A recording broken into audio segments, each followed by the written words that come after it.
रात के 3 बजे थे। गांव के बाहरी छोर पर एक टूटी फूटी झोंपड़ी में एक दिया टिमटिमा रहा था। उस दिए की रोशनी में एक 12 साल का लड़का बैठा था, आंखें थकी हुई, हाथ कांपते हुए, और सामने एक थाली जिसमें सिर्फ 2 सूखी रोटियां थी।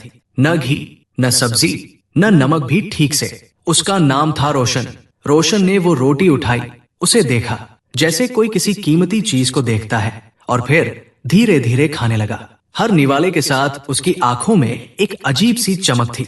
न आंसू, न शिकायत, बस एक अजीब खामोश जिद। झोंपड़ी के बाहर से आवाज आई, रोशन बेटा सो जा। माँ की आवाज थी, वो आवाज जो थकान से भर गई थी, जो हर रात थोड़ी और टूट जाती थी। सविता देवी, जिसने अपनी पूरी जिंदगी दूसरों के घरों में झाड़ू पोंछा करते हुए बिताई थी, जिसके हाथों की लकीरें मेहनत से काली पड़ गई थी, और जिसकी एकमात्र दौलत था रोशन। रोशन का बाप, वो तो 7 साल पहले छोड़ कर जा चुका था। किसी और औरत के साथ शहर चला गया था। न खबर, न खर्चा। माँ, मैं जाग रहा हूँ, पढ़ रहा हूँ, कल स्कूल है, कल का सोच। माँ, कल का सोचने के लिए आज पढ़ना जरूरी है। सविता देवी दरवाजे पर खड़ी हो गई। अपने बेटे को देखा, वो बच्चा जिसके पास स्कूल की फीस के लिए पैसे नहीं थे, जिसकी किताबें पड़ोसी के बच्चे की पुरानी किताबें थी, जिसके जूते फटे हुए थे, और उनकी आंखें भर आई। पर रोशन नहीं देख रहा था माँ को, वो पढ़ रहा था। गांव का नाम था धूलपुर। धूलपुर, जहाँ खेत सूख जाते थे, नदी गर्मियों में रेत बन जाती थी, और सपने पैदा होने से पहले ही दम तोड़ देते थे। यहाँ के लोग पुश्त दर पुश्त से जमींदार भवानी सिंह की जमीन पर काम करते थे। भवानी सिंह एक ऐसा आदमी जिसकी हंसी में भी जहर था, जिसके एक इशारे पर परिवार बर्बाद हो जाते थे, और रोशन की माँ भी उन्हीं के घर काम करती थी। उस रात रोशन सो गया, किताब पर सिर रखकर। सपने में उसने देखा एक बड़ा महल, जिसकी दीवारें सोने की नहीं, इश्क की बनी थी, जहां उसकी माँ बैठी थी, थकी नहीं, मुस्कुराती हुई। सुबह जब वो उठा तो उसके दिमाग में एक सवाल था, मुझे क्या करना होगा? जवाब उसे उसी दिन मिलने वाला था, एक ऐसे इंसान से जिसे वो जानता भी नहीं था। उस सुबह रोशन स्कूल की तरफ जा रहा था। रास्ते में गांव का पुराना कुआं था। वहां एक बुजुर्ग बैठे थे, लंबी सफेद दाढ़ी, आंखें बंद, होठों पर मुस्कान। अजीब बात यह थी कि रोशन ने उन्हें पहले कभी नहीं देखा था। बेटा रुको। रोशन रुका। कहाँ जा रहे हो? स्कूल। क्यों? रोशन ने सोचा, ये सवाल अजीब था। पढ़ने से क्या होगा? अच्छी जिंदगी मिलेगी। बुजुर्ग ने आंखें खोली। उनकी आंखें असाधारण रूप से तेज थी, जैसे 2 दीपक जल रहे हों। अच्छी जिंदगी मांगी जाती नहीं, बनाई जाती है, और बनाने के लिए सिर्फ पढ़ाई नहीं, एक राज चाहिए। कौन सा राज? बुजुर्ग ने जेब से एक पुरानी मुड़ी तुड़ी डायरी निकाली, उसे रोशन की तरफ बढ़ाया। ये डायरी रखो, पर एक शर्त है, इसे उसी वक्त खोलना जब तुम्हें लगे कि सब कुछ खत्म हो गया। रोशन ने डायरी ली। जब उसने ऊपर देखा, बुजुर्ग गायब थे। रोशन के रोंगटे खड़े हो गए। डायरी भारी थी, बेहद भारी, जितनी उसकी उम्र से ज्यादा। स्कूल में उस दिन कुछ और भी हुआ। मास्टर जी ने एक ऐलान किया, राज्य सरकार का एक बड़ा स्कॉलरशिप एग्जाम है। जो बच्चा पास होगा उसे शहर के सबसे बड़े स्कूल में मुफ्त दाखिला मिलेगा। खाना, रहना, पढ़ाई सब मुफ्त। पर यह एग्जाम बेहद मुश्किल है। पूरी क्लास खामोश थी। फिर एक आवाज आई, सर मैं दूंगा ये एग्जाम। रोशन की आवाज। क्लास में हंसी फैल गई। अरे रोशन देगा? जिसके जूते फटे हैं वो स्कॉलरशिप लेगा? भवानी सिंह का बेटा बिट्टू सबसे जोर से हंसा। रोशन ने मुड़कर उसे देखा, कुछ नहीं बोला, बस वापस मास्टर जी की तरफ देखा। सर फॉर्म कैसे भरना है? रात को घर आकर रोशन ने माँ को बताया। सविता देवी की आंखें पहले चमकी, फिर बुझ गई। बेटा एग्जाम की तैयारी के लिए किताबें चाहिए, गाइड्स चाहिए, पैसे कहाँ से आएंगे? रोशन ने डायरी को देखा, हाथ में उठाया। इसे उसी वक्त खोलना जब तुम्हें लगे कि सब कुछ खत्म हो गया। क्या अभी वो वक्त था? नहीं, अभी शुरुआत थी। उसने डायरी रख दी, और उस रात बिना किताबों के, बिना गाइड्स के, सिर्फ अपनी पुरानी किताबों से पढ़ना शुरू किया। सूखी रोटी खाई, पानी पिया, और पढ़ता रहा। 3 महीने बाद धूलपुर में एक अफवाह फैली, सविता का घर छिनने वाला है। भवानी सिंह ने वो जमीन अपने नाम करवा ली थी, जिस पर रोशन की माँ की झोंपड़ी थी। कोई पुराना कागज, कोई झूठी गवाही, कोई रिश्वत, और एक गरीब औरत बेघर होने की कगार पर। रोशन उस दिन एग्जाम की तैयारी कर रहा था, जब पड़ोस वाली रामप्यारी चाची भागती हुई आई। सविता, सविता, भवानी सिन्हा के आदमी आ रहे हैं, कहते हैं कल तक घर खाली करो। सविता देवी के हाथ से झाड़ू गिर गई। रोशन बाहर निकला। भवानी सिन्हा के 2 लठैत खड़े थे। ए छोरे, अपनी माँ को बोल कल सुबह तक सामान उठा ले, नहीं तो हम उठवा देंगे। रोशन की मुट्ठियां भिंच गई। उसका दिल चाहा चिल्लाए, लड़े, कुछ करे, पर उसने एक गहरी सांस ली। ठीक है, मैं सुनूंगा, पर पहले मुझे वो कागजात दिखाओ जिन पर आपका हक लिखा है। लठैत हंसे। छोरे की जुबान बड़ी लंबी है। और चले गए। उस रात रोशन सो नहीं सका। माँ रोती रही। रोशन दीवार से टिका बैठा रहा। क्या अब वो वक्त था? उसने डायरी उठाई। हाथ कांप रहे थे, पर बुजुर्ग की बात याद आई। जब तुम्हें लगे कि सब कुछ खत्म हो गया, अभी सब खत्म नहीं हुआ था। अभी एक रास्ता था। उसने डायरी वापस रख दी। अगली सुबह रोशन उठा और सीधे गांव के तहसील दफ्तर की तरफ चल दिया। 15 किलोमीटर पैदल। तहसीलदार रमेश शर्मा एक थका हुआ, घुमावदार आदमी था, जिसके मेज पर फाइलों का पहाड़ था, जो हर रोज 2-3 घंटे देर से आता था। रोशन सुबह 7 बजे वहां पहुंचा। दफ्तर 9 बजे खुला। 2 घंटे वो बाहर बैठा रहा। जब रमेश शर्मा आए, रोशन उनके सामने खड़ा हो गया। साहब, मेरी माँ का घर छिन रहा है। भवानी सिंह ने झूठे कागजात बनवाए हैं। रमेश शर्मा ने उसे ऊपर से नीचे देखा। कौन है तू? रोशन, धूलपुर से। कितने साल का है? 12।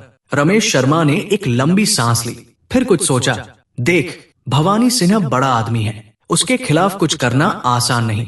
साहब, मैं ये नहीं पूछ रहा कि आसान है या मुश्किल, मैं पूछ रहा हूँ कानून क्या कहता है। रमेश शर्मा रुक गए। एक 12 साल के लड़के ने उनसे ये सवाल पूछा था। कुछ देर खामोशी रही। ठीक है, मुझे वो पुराने कागजात दिखा जो तेरी माँ के पास है, भले ही छोटे हो, कोई भी पुरानी रिसीप्ट, कोई गवाह। रोशन वापस भागा। घर आया, माँ से पूछा, माँ, कोई पुराना कागज, कोई रिसीप्ट, कुछ भी?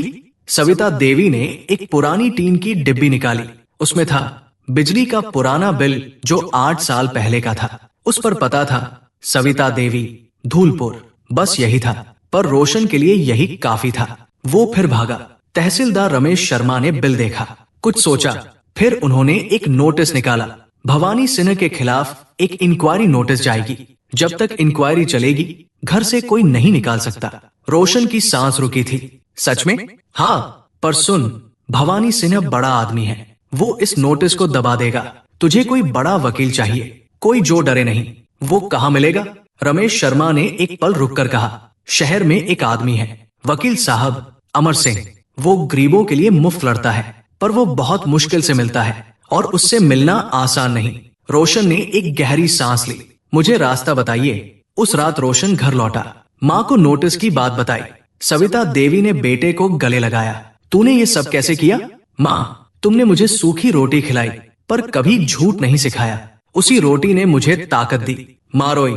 इस बार खुशी के आंसू थे, पर दोनों जानते थे ये सिर्फ एक छोटी जीत थी। असली लड़ाई अभी शुरू होने वाली थी, और एग्जाम भी अभी बाकी था, और वो डायरी, वो अभी भी बंद थी।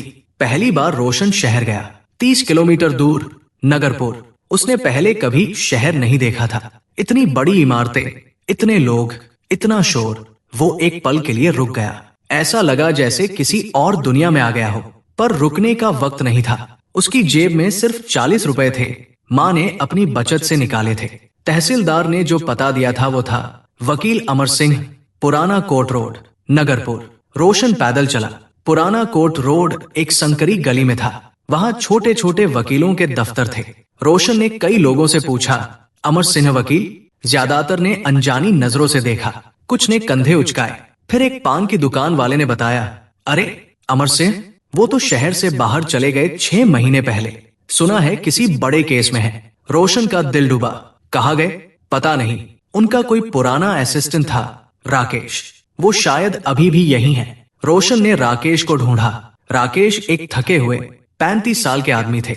उनकी आंखों में एक पुरानी उदासी थी। उनका दफ्तर इतना छोटा था कि एक मेज और 2 कुर्सियां भी मुश्किल से आती थी। रोशन ने उन्हें पूरी बात बताई।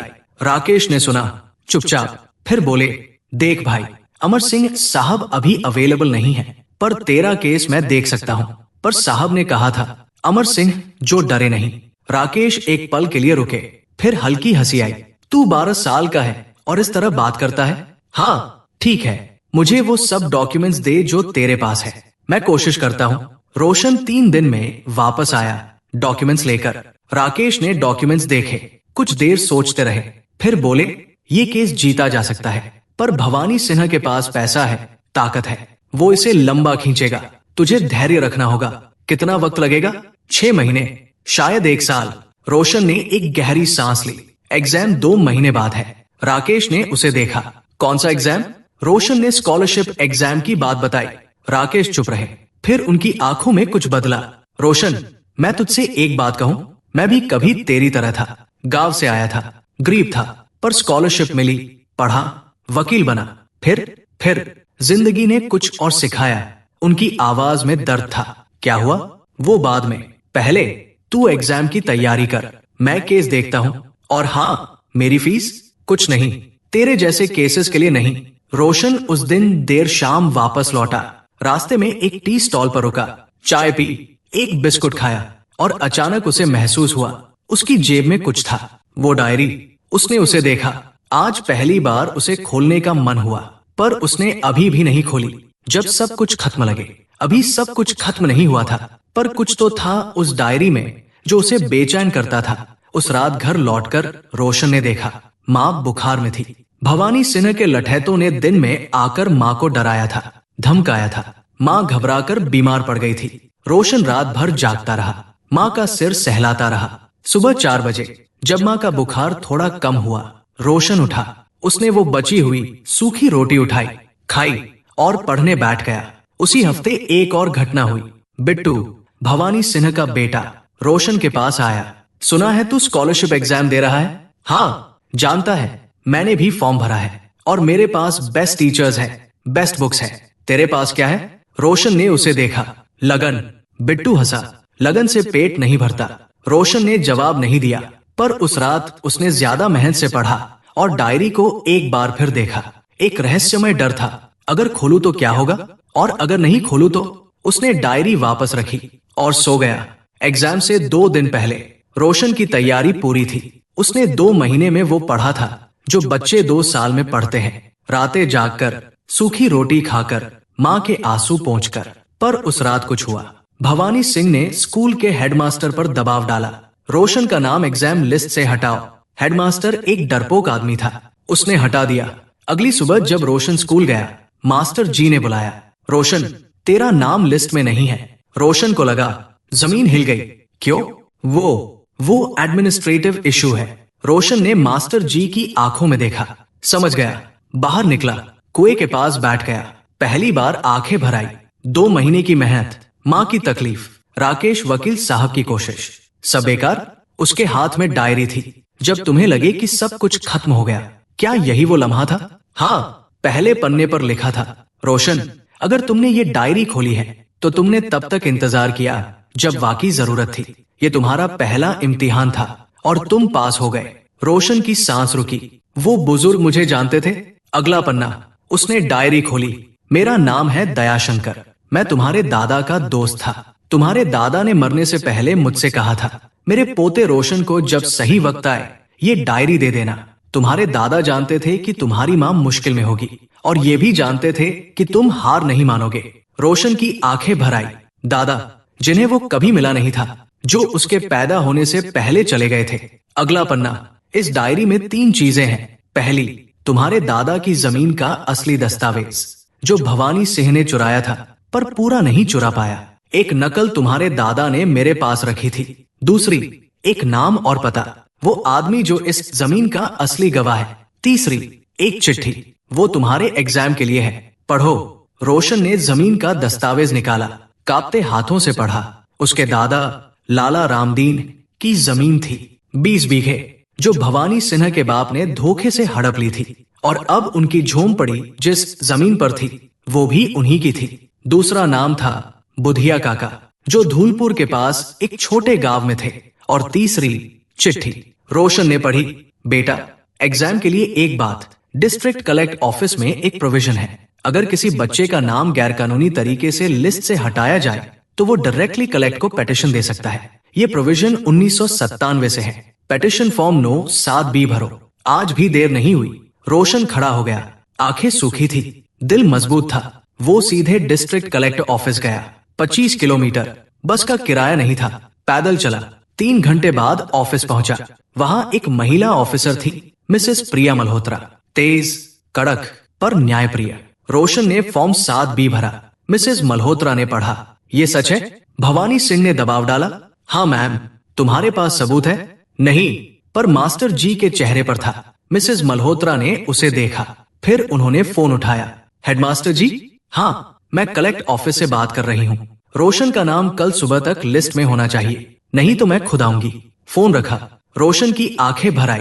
Thank you ma'am. थैंक्स मत कहो, जाओ और एग्जाम अच्छे से दो। रोशन उस रात घर लौटा, माँ को सब बताया, दस्तावेज दिखाए। सविता देवी की सांसें रुक गई। ये तो तेरे दादा की जमीन है। हाँ माँ, और ये वापस मिलेगी। उस रात रोशन ने एग्जाम की आखिरी प्रिपरेशन की, डायरी को गले से लगाया और सो गया। एग्जाम का दिन आया। रोशन सुबह 5 बजे उठा। माँ ने सूखी रोटी और चाय बनाई। रोशन ने खाया, इस बार अलग तरह से, जैसे ये रोटी सिर्फ पेट भरने के लिए नहीं थी, बल्कि हर उस रात की याद थी जो उसने जागकर बिताई थी। एग्जाम सेंटर था नगरपुर में। रोशन के साथ कोई नहीं था। माँ घर पर थी, बुखार से उठी नहीं थी। वो अकेला बस में बैठा, खिड़की से बाहर देखा।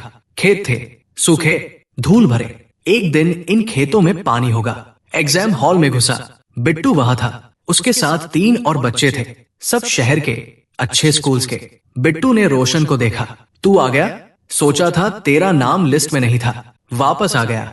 बिट्टू की आंखों में कुछ बदला। पहली बार उसमें हल्की बेचैनी थी। एग्जाम शुरू हुई। 3 घंटे। रोशन ने पहला सवाल पढ़ा, मैथमेटिक्स, उसे पता था। दूसरा साइंस, उसे भी पता था। तीसरा जनरल नॉलेज।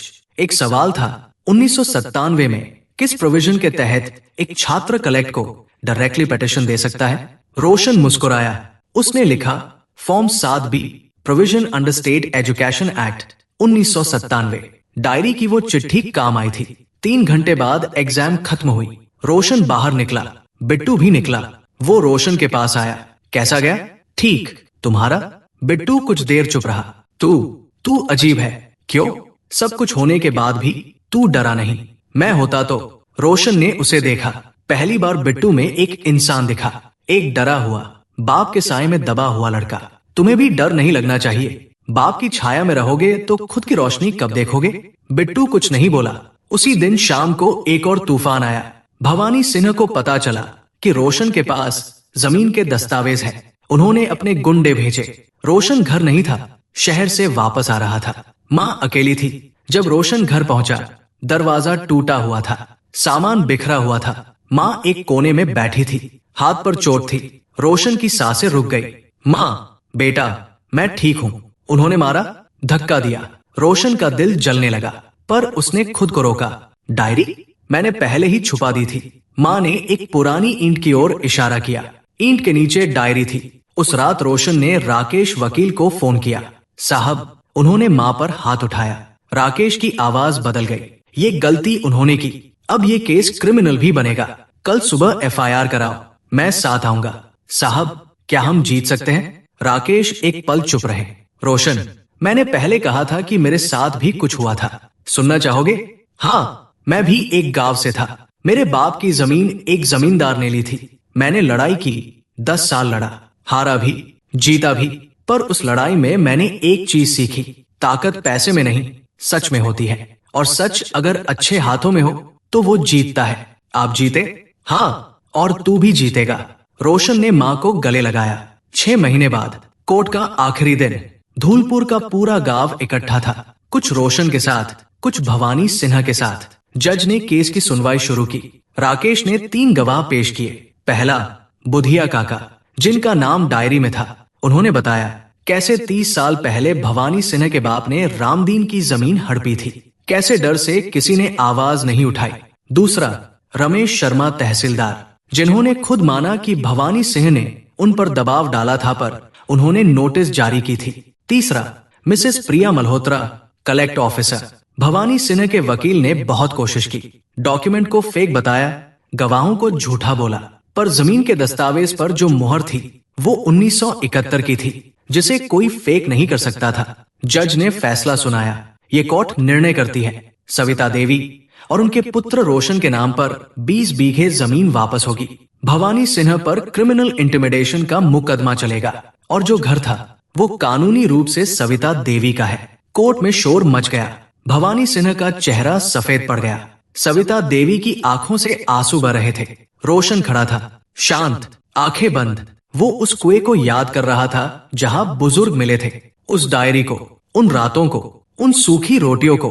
उसी हफ्ते स्कॉलरशिप का रिजल्ट आया। रोशन प्रथम स्थान, पूरे राज्य में। शहर के सबसे बड़े स्कूल में दाखिला मिला। खाना, रहना, पढ़ाई सब मुफ्त। जाने से पहले रोशन उस कुएं के पास गया। वहां कोई नहीं था, पर कुएं के पास एक पत्थर पर कुछ लिखा था। शायद पहले से था, पर रोशन ने आज देखा। जमीन वही जीतता है जो हार नहीं मानता। रोशन मुस्कुराया। 5 साल बाद रोशन एक बड़े शहर में था। इंजीनियरिंग की पढ़ाई पूरी, एक टेक्नोलॉजी कंपनी शुरू की, गांवों के किसानों के लिए, जो उन्हें सही बाजार कीमत दिलाती थी। पहला ऑफिस खुला धूलपुर में, उस जमीन पर जो कभी भवानी सिंह की थी। माँ उस दिन नई साड़ी पहनकर आई। उनका चेहरा खिला हुआ था, थकान नहीं थी। रोशन ने उनके हाथ थामे।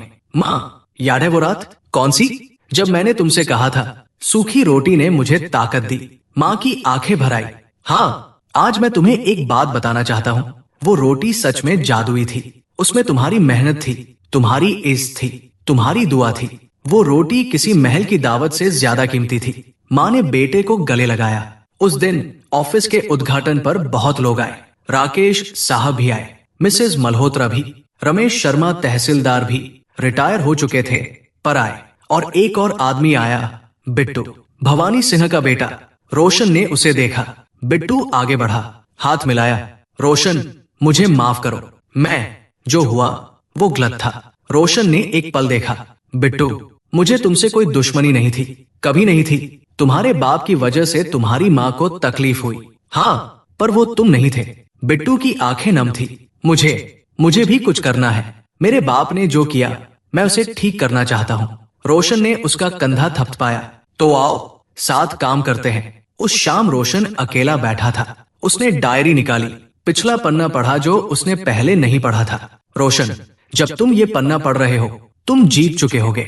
मैं जानता था, तुम्हारे दादा जानते थे, क्योंकि तुम उस मिट्टी से बने हो जो टूटती नहीं, बस और मजबूत होती है। एक आखिरी बात, महल पत्थरों से नहीं बनता। महल उन पलों से बनता है जब तुमने हार मान सकते थे पर नहीं माना। तुम्हारा दयाशंकर। PS, सूखी रोटी का शुक्रिया, उसी ने तुम्हें बनाया। रोशन की आंखें बंद थी। बाहर से आवाजें आ रही थी, हंसी, शोर, जिंदगी। उसकी माँ खुश थी। उसका गांव बदल रहा था। और वो एक लड़का जिसने एक बार रात के अंधेरे में सूखी रोटी खाई थी, आज एक रोशनी बन गया था।